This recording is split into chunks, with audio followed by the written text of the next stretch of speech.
Let's talk about surrogacy, the truth about surrogacy.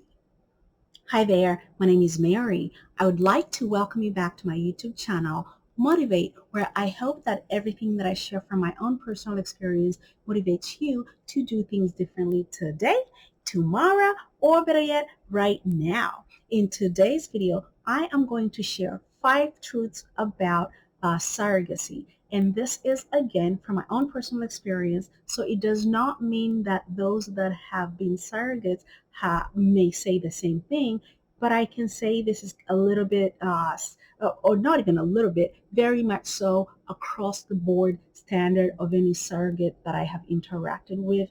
And but if your experience was different, or if this does not apply, just know this is from my own personal experience. So number one, it's very exciting. So it's very exciting. It was very exciting for me because I've always had the desire to help somebody in a way that was going to impact their life or their lives for forever. And I felt that surrogacy was the way to go. At the time, I was actually 38 years old, so I was much older. And just so you know, I did not go through an agency. I went directly through the individual that I delivered the baby for. And so it was no agency, nothing. It was just direct to direct. We did our own contracts and everything. But it was quite exciting to start the process. Number two, oh my goodness, it's very, very time consuming. So you want to be prepared in the event that you're considering a surrogate. You want to be prepared to know that it's going to be a lot of time. And for me, I can say where we lived to the fertility clinic was 180 miles.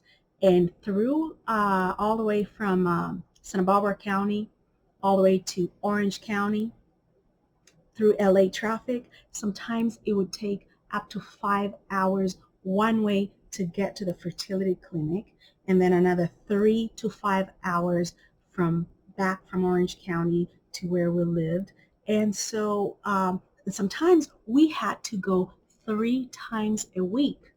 And luckily, the surrogate, the person that I was a surrogate for, was financially in a financially stable place to where I was able to not work, and so that helped a lot.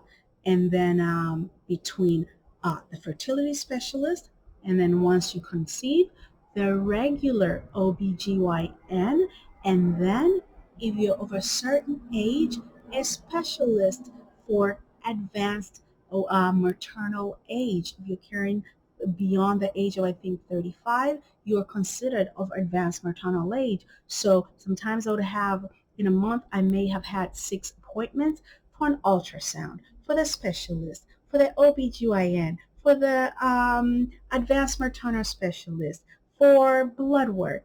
And so just know that this process is quite time consuming. Number three, it's rather emotionally tasking. So for me, it was pretty emotional because being pregnant, carrying a child, especially when you do not get pregnant naturally, it's through IVF, and having these injections to prepare your body to carry a pregnancy, or to let your body believe that it's, it housing that baby. um, all the hormone injections, the oral medications, the intramuscular nightly injections to my butt for 3 months, vaginal suppositories also for a good 2 to 3 months. All those hormones will definitely leave you off kilter. And I literally remember going from my first appointment with a fertility doctor, being super excited, and then looking good and feeling myself. And then probably after I had the IVF process, and or after I started the hormones, I went there in a headscarf, some jogging pants, and a sweatshirt, no makeup, because those hormones will just knock your butt. But again, you have to remember the bigger goal of why you're doing this. And then for me, when I conceived, I actually initially conceived a set of twins. So it was very exciting, of course, but also, again, emotional thinking. Oh my God, I'm going to be carrying twins. I'm going to deliver these twins for this single man. And I lost one of them probably 4 to 6 weeks after. And imagine just going through the emotions of losing a pregnancy. I had experienced a lot of like bleeding, so I was always scared. What if my body does not receive the pregnancy? What if I lose the other one? So it was just a range of emotions that I really, that's a whole video on its own. But please beware. If you experience any mental health issues, I highly suggest that, especially like depression, this can further enhance it.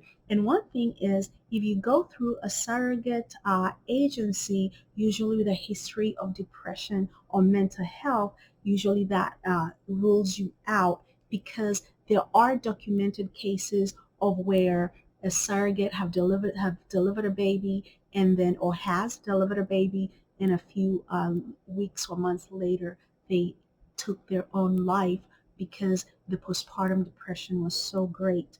And I can say for myself, I did experience quite some drastic postpartum depression, but thank God I'm at a different place today.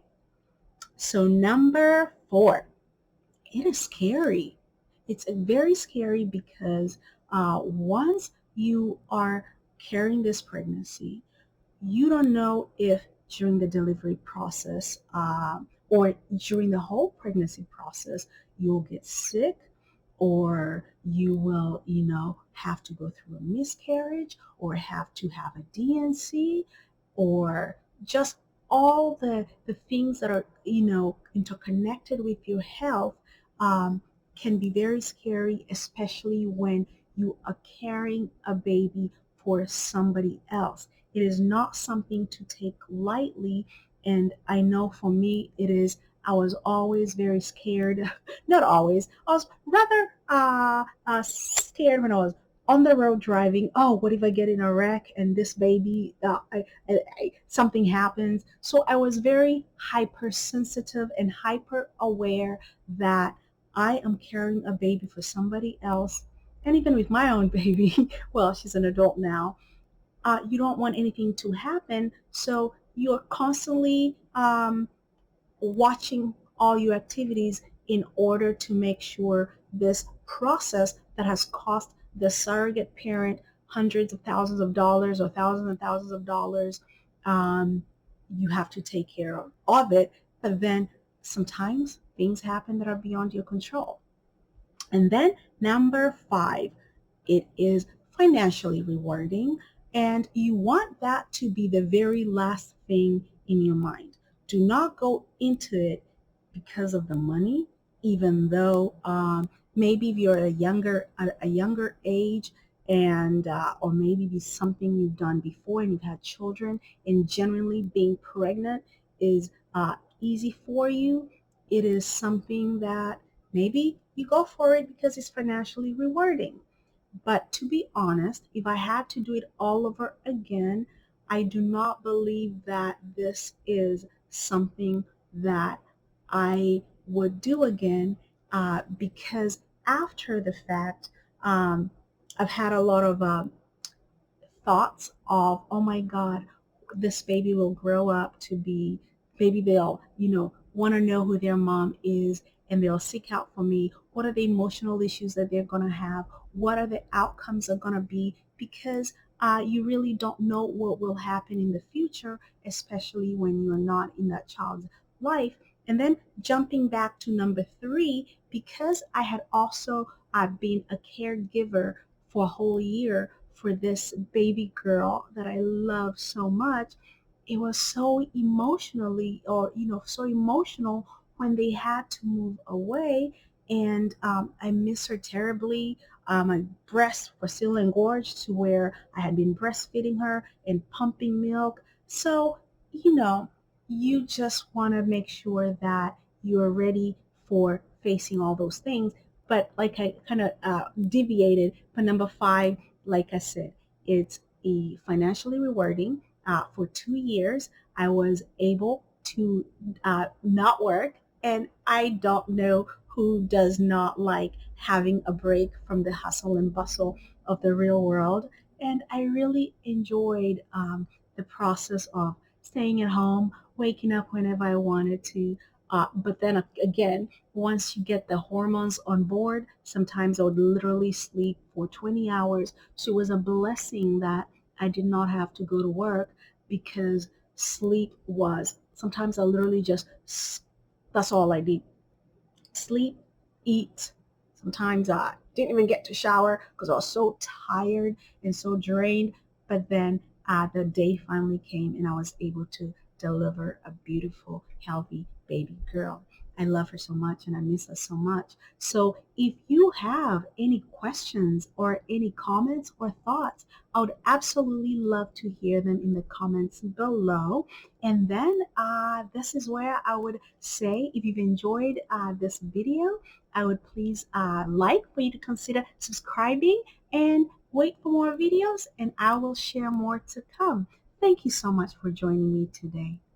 Have a great day. Bye bye. Bye bye.